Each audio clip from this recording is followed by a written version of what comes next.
Halo teman-teman, Assalamualaikum warahmatullahi wabarakatuh. Baiklah, perkenalkan nama saya Didi Nur Fajri dari kelas PGSD 20C NIM 2005134925. Adapun tujuan dari video kali ini yaitu untuk menuntaskan tugas dari Bapak Mahmud Al-Qusari dalam mata kuliah konsep dasar IPA dan biologi. Adapun materi yang akan saya bahas pada video kali ini yaitu tentang tumbuhan tingkat tinggi. Nah, apa sih tumbuhan tingkat tinggi itu? Tumbuhan tingkat tinggi merupakan tumbuhan biji. Tumbuhan tingkat tinggi disebut tumbuhan biji karena jenis tumbuhan ini merupakan jenis tumbuhan yang mempunyai akar, daun sejati, dan juga memiliki batang yang disertai dengan organ tambahan yang meliputi buah dan daun. Tumbuhan biji juga sering dikenal dengan tumbuhan berbunga. Bunga yang terdapat pada tumbuhan merupakan alat reproduksi atau juga sering disebut dengan alat perkawinan bagi tumbuhan. Tumbuhan berbiji dibagi lagi menjadi dua golongan, yaitu tumbuhan yang berbiji terbuka atau yang biasa disebut dengan Gymnospermae, dan juga tumbuhan yang berbiji tertutup atau yang sering disebut dengan istilah Angiospermae.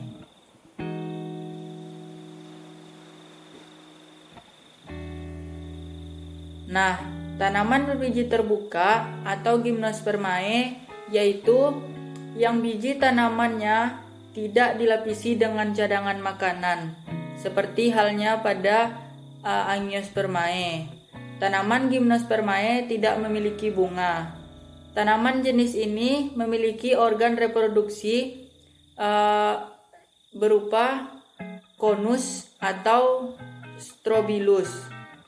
Karena tidak memiliki bunga, Gymnospermae tidak memiliki sari bunga atau nektar, sehingga tidak dapat menarik serangga atau hewan lain untuk membantu penyerbukannya. Pada Gymnospermae, penyerbukan hanya dibantu oleh angin. Lalu, apa itu tumbuhan yang berbiji tertutup atau Angiospermae? Angiospermae yaitu yang bijinya tertutup buah sebagai cadangan makanan. Secara umum, Angiospermae dibagi lagi menjadi dua, yaitu tanaman berbiji tunggal atau yang disebut dengan monokotil, dan yang berbiji belah atau yang disebut dengan dikotil. Lalu pengelompokan monokotil yaitu seperti kelapa, pisang, padi, dan juga jagung. Sementara pada dikotil contohnya seperti mangga, jeruk, pepaya, dan durian. Baiklah teman-teman, selanjutnya yaitu struktur dari tumbuhan tingkat tinggi. Dimulai dari akar. Akar adalah salah satu bagian yang sangat penting. Akar merupakan bagian yang berfungsi guna menopang dari tumbuhan tersebut.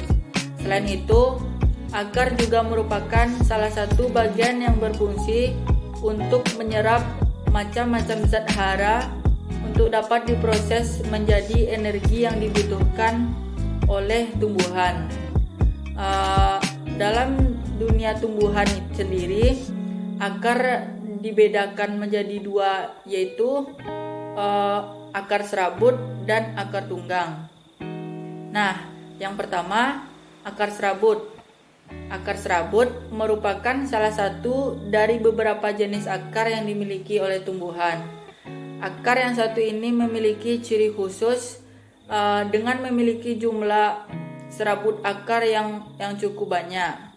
Selain itu, akar serabut adalah salah satu akar yang tumbuh pada bagian pangkal tumbuhan. Akar serabut biasanya tidak dapat tumbuh besar dikarenakan setiap serabut dari akar membentuk serabut akar lagi. Daya jelajah dari akar tersebut sangat luas. Lalu bagaimana dengan akar tunggang? Akar tunggang merupakan jenis berikutnya yang dapat kita temukan pada tumbuhan tingkat tinggi. Akar ini memiliki bentukan yang berbeda dari akar serabut. Pada tumbuhan yang memiliki akar tunggang, maka akar primer akan tumbuh besar menjadi akar utama. Selain itu, akar ini masih tetap memiliki serabut, namun dalam jumlah yang jauh lebih kecil. Akar tunggang sendiri lebih cenderung untuk tumbuh jauh ke dalam tanah daripada menyebar.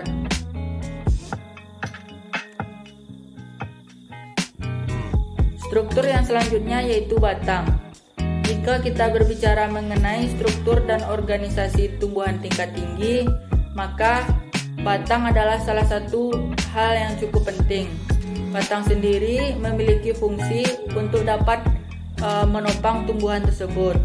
Batang memiliki berbagai macam jaringan tumbuhan yang sangat penting bagi tumbuhan untuk melangsungkan hidupnya.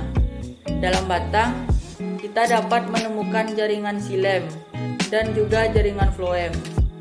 Kedua jaringan tersebut sangat penting dalam proses penyebaran berbagai macam-macam zat penting yang dibutuhkan oleh tumbuhan. Pada beberapa jenis tumbuhan memiliki ciri khusus yang membuatnya berbeda dari yang lain. Ada beberapa golongan tumbuhan yang memiliki organ tumbuhan khusus yaitu kambium. Organ inilah yang kemudian dapat membentuk kayu. Nah, struktur yang selanjutnya yaitu daun. Struktur terakhir yang tak kalah pentingnya juga adalah keberadaan dari daun itu sendiri. Fungsi bagi tumbuhan yaitu sangat banyak sekali. Namun salah satunya yang cukup penting adalah daun merupakan lokasi berlangsungnya proses fotosintesis. Proses inilah yang kemudian dapat menghasilkan makanan bagi tumbuhan tersebut.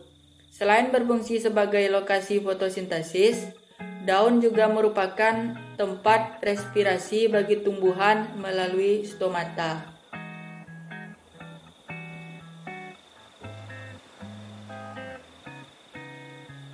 Baiklah teman-teman, setelah struktur dari tumbuhan tingkat tinggi, selanjutnya yaitu organisasi dari tumbuhan tingkat tinggi.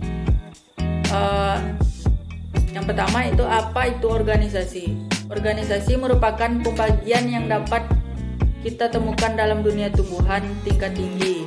Dalam golongan tumbuhan tingkat tinggi, pada dasarnya dapat kita bagi menjadi dua golongan besar utama. Kedua golongan tersebut adalah tumbuhan berbiji terbuka. Tumbuhan biji terbuka atau yang disebut dengan sebagai Gymnospermae, tumbuhan yang satu ini merupakan salah satu dari beberapa jenis tumbuhan tingkat tinggi yang dapat kita temukan di alam bebas. Tumbuhan ini memiliki ciri seperti umumnya berakar tunggang, biji tidak dilindungi daging buah, daun dari tumbuhan kebanyakan memiliki bentuk menjarum, serbuk sari, dan juga putih, berada dalam satu pohon namun dalam jarak yang terpisah. Tumbuhan jenis ini sering disebut juga sebagai tumbuhan dikotil. Beberapa jenis tumbuhan yang dapat diklasifikasikan yang masuk ke dalam golongan ini adalah contohnya yang pertama pakis haji atau cicas rumpi, alah melinjo atau netum nemon, dama pinus atau pinus marcusi, damar putih atau agatis alba, cemara atau cupressus sp, Podocrapus imbractus, Zemiakea atau contohnya Zamia sp. Selanjutnya yaitu tumbuhan berbiji tertutup. Tumbuhan ini disebut dengan Angiospermae.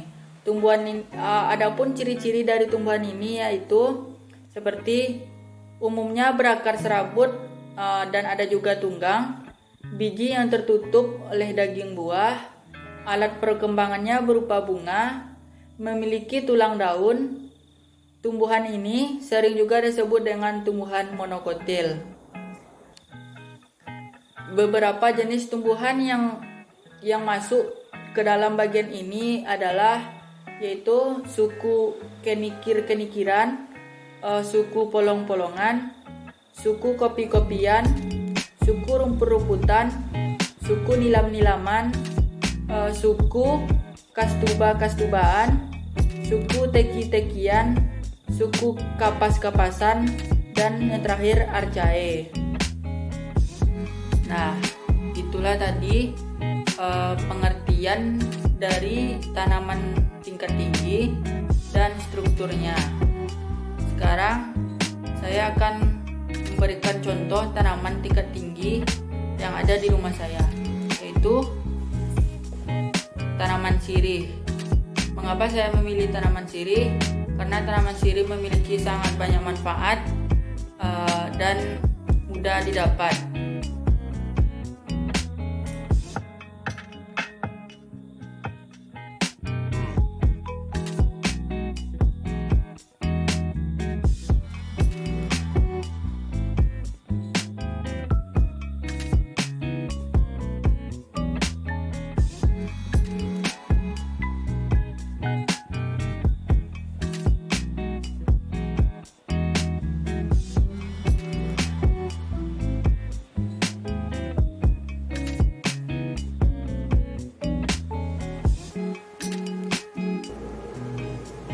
Yang pertama mungkin saya akan menjelaskan manfaat-manfaat dari tanaman sirih ini. Yang pertama yaitu dapat menurunkan gula darah pada penderita diabetes. Yang kedua, penangkal kanker. Yang ketiga, mempercepat penyembuhan luka bakar. Yang keempat, membantu menurunkan depresi. Yang kelima, menjaga kesehatan mulut dan gigi. Yang keenam, menjaga saluran pencernaan dan mengobati mimisan. Dan masih banyak lagi manfaat lain dari tanaman sirih ini sendiri. Selanjutnya, klasifikasi dari tanaman sirih ini. Berkingdom Plantae, subkingdomnya Tracheobionita, divisio Spermatophyta, subdivisi Angiospermae, kelas Dicotyledon, ordo Piperales, famili Piperaceae, genus Piper, spesies Piper beetle L. Sirih termasuk dalam famili Piperaceae, merupakan jenis tumbuhan yang merambat dan bersandar pada batang pohon lain yang tingginya 5-15 meter. Yang punya saya sekarang sengaja diberikan tiang karena memang tanaman sirih itu bersandar ke tanaman lain.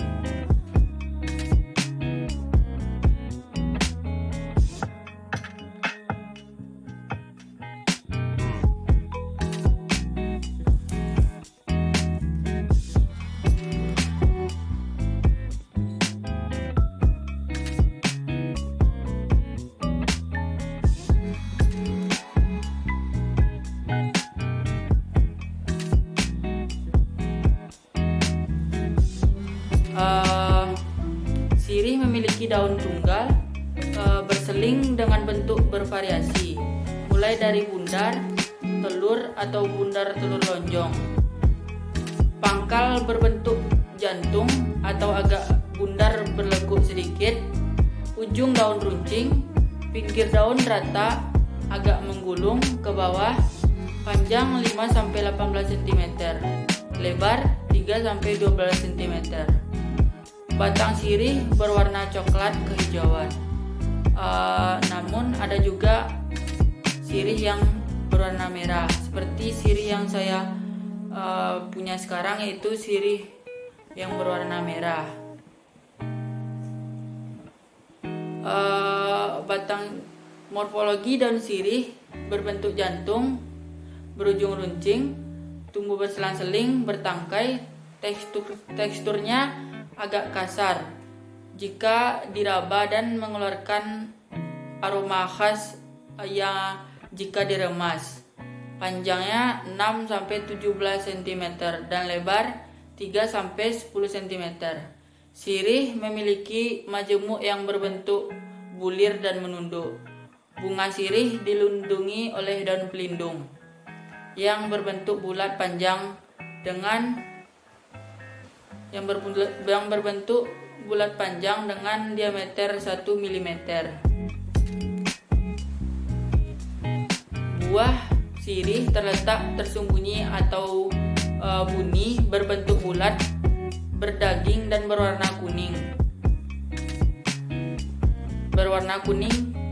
kuning kehijauan hingga hijau keabu-abuan.